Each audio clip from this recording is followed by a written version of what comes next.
What did you make of the auction today? It seemed to still have some healthy demand, but that yield coming in just below that 3% level.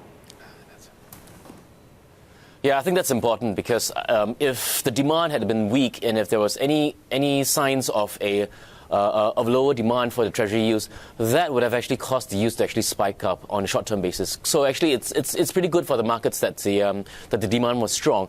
One concern we had was that because of the impending trade war between China and the US, the demand from the Chinese could actually be a little bit lower or weaker than expected. But we didn't see that happening, and therefore that's actually quite positive for the US Treasuries. Do you think this is going to last, though? I mean, are we at peak here with the demand?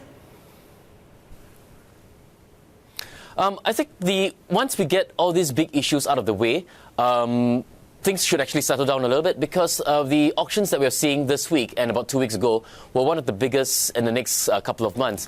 Once we get it out of the way, we think that perhaps the Treasury yields should actually settle at about close to 3% or just slightly below 3%.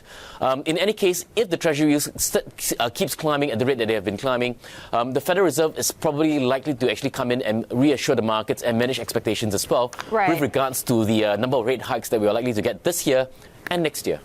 And, speaking about rates, Kelvin, and you'd mentioned right before the break that, we might see some shorter-term strength in the U.S. dollar, but that you see weakness going forward. And I want to just bring up this GTV chart here that just shows you, it's a chart we've shown many times, but it just reiterates how we're seeing this correlation reignite between the 10-year yield and the dollar. And I'm curious, why you see a softer greenback when it looks like this correlation is coming back together.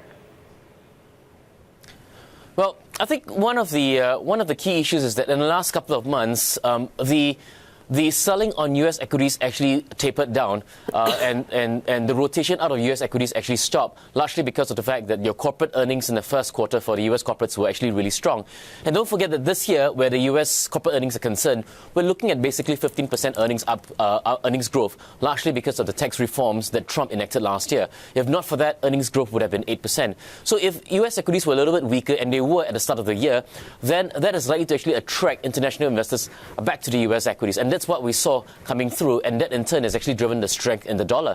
And if your dollar is strengthening and your yields are actually closer to actually 3%, again, that is a very, very attractive level for investors to actually get in.